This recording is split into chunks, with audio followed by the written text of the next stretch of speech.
Kembali lagi di Cerita Cinta Channel. Jangan lupa like, comment, and subscribe ya. Terima kasih. Sore harinya, Pelangi sedang sibuk mengemas dan merapikan beberapa pakaian ketika pintu ruangan pribadinya diketuk, disusul oleh kemunculan seorang gadis dari balik pintu. Ia tersenyum dengan wajah memerah.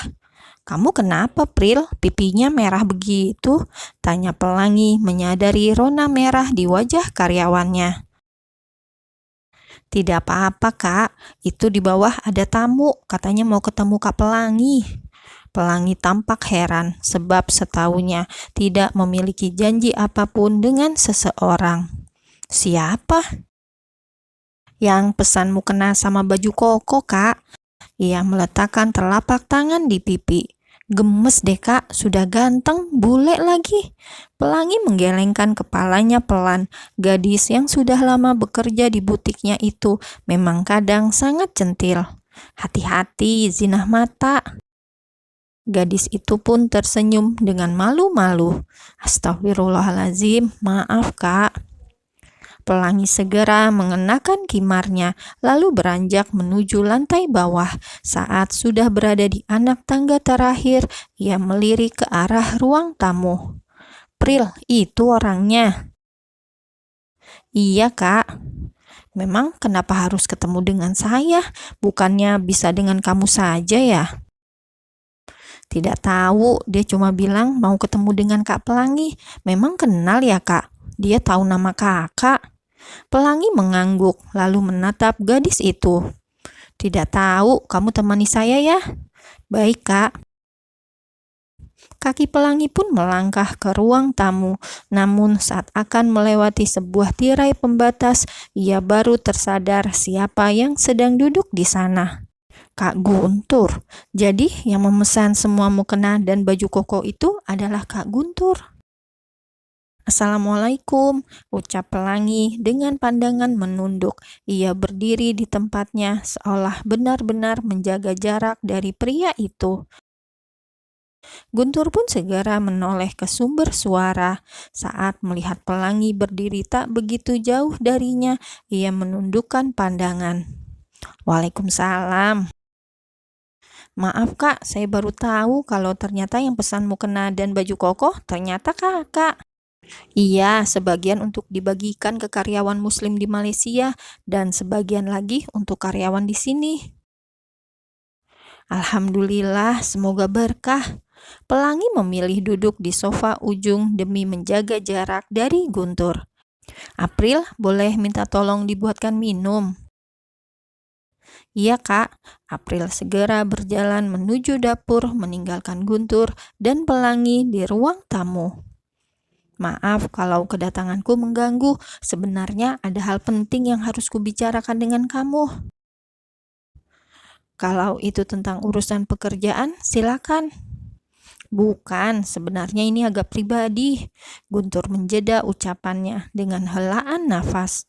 "Ini tentang suami kamu." Pelangi masih menunduk. Pertanyaan seketika memenuhi pikirannya. Ada apakah antara pria itu dengan suaminya? "Ada apa dengan Mas Awan, Kak?" Guntur menarik nafas dalam, terdiam beberapa saat sebelum berbicara. "Pelangi, aku tahu tidak seharusnya aku ikut campur dalam urusan rumah tanggamu, tapi apa kamu tahu siapa suami kamu?" "Maksud Kak Guntur?" "Ternyata suami kamu bekerja di perusahaanku dan aku mendapat informasi tentangnya dari beberapa orang terpercaya." "Apa kamu tahu kalau dia seorang pemabuk?" Pelangi tampak terkejut, wajahnya tiba-tiba menjadi pucat. "Selain itu, dia juga sedang menjalin hubungan dengan wanita lain." "Maaf, aku tidak bermaksud apa-apa, tapi terus terang aku tidak rela kamu disakiti oleh siapapun, meskipun itu suami kamu sendiri." Rasanya seluruh tubuh Pelangi meremang mendengar ucapan Guntur. Aib suaminya yang ia sembunyikan dari semua orang ternyata telah diketahui oleh Guntur. Maaf, tapi apa maksud Kak Guntur menceritakan aib Mas Awan kepada saya? Apakah pantas bagi orang lain menceritakan aib seorang suami kepada istrinya?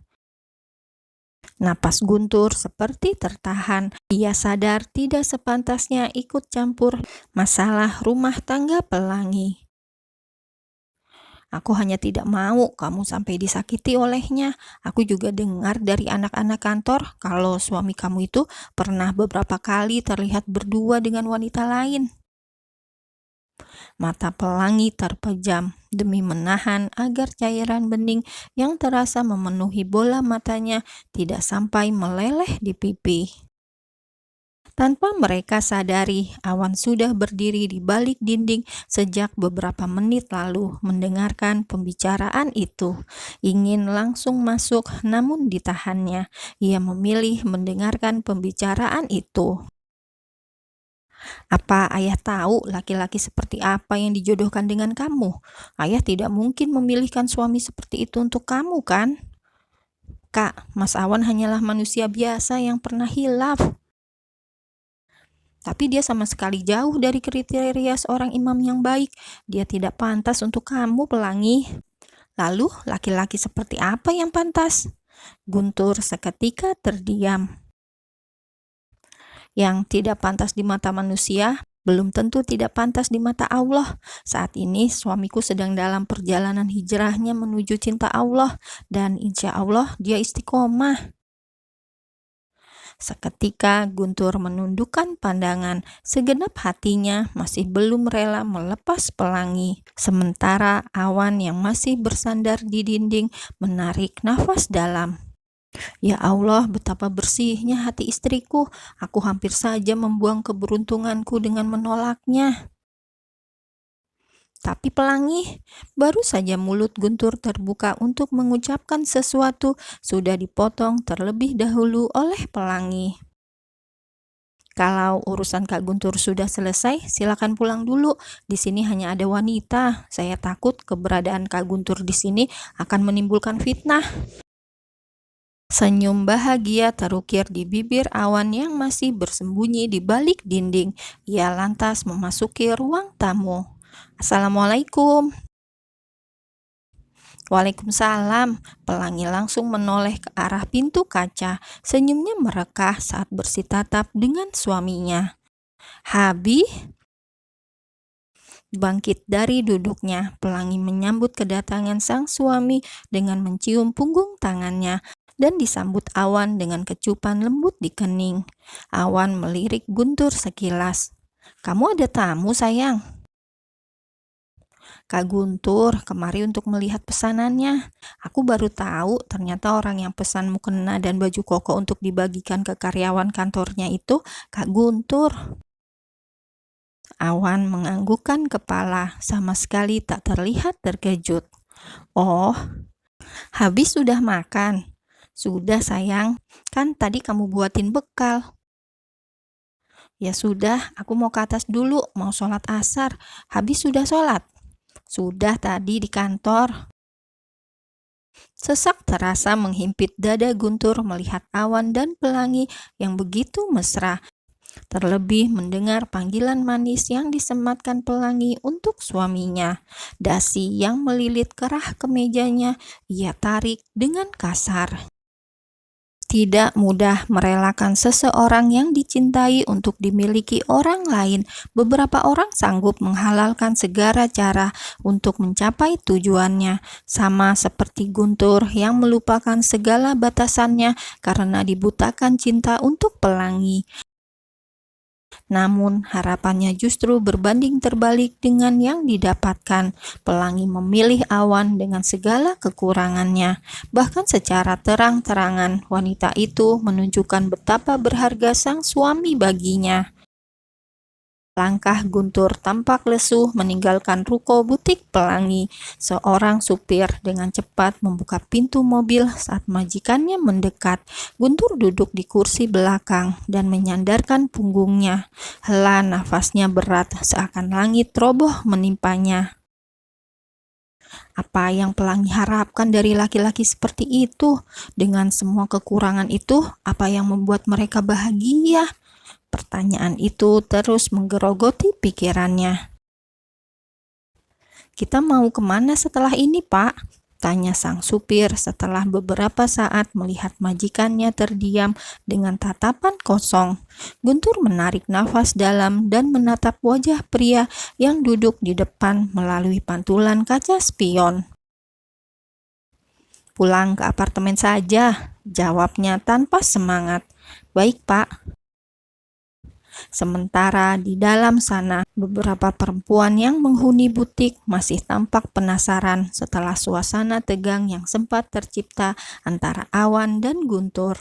Ada yang mengintip sebuah mobil mewah yang baru saja melaju. Ada pula yang sesekali melirik Awan yang sedang duduk di ruang tamu. April bernafas lega karena ketakutannya tak terjadi. Awan mampu mengendalikan emosinya dengan baik meskipun Guntur telah berusaha mencari celah untuk meretakkan rumah tangganya. "April, sebenarnya ada apa sih?" bisik seorang karyawati. Tadi secara tak sengaja, April mendengar semua pembicaraan Pelangi dan Guntur saat akan membawakan minuman. Ia pun sangat terkejut mendengar seperti apa suami sang bos yang sebenarnya. "Sudah, jangan gibah terus, ingat dosa." "Tapi aku penasaran, bule ganteng tadi kayaknya suka sama Kak Pelangi ya." "Kayaknya sih, kalau aku jadi Kak Pelangi," ucapannya menggantung setelah mendapat hadiah pelototan dari April. Tapi suami Kak Pelangi juga keren, tatapannya dingin, tapi lembut kalau sama Kak Pelangi." April berdecak. "Dosa tahu mengagumi suami orang, lebih baik beres-beres sana." Bisik-bisik itu pun terhenti saat mendengar langkah kaki dari arah tangga. Mereka membubarkan diri dan kembali ke tempat masing-masing.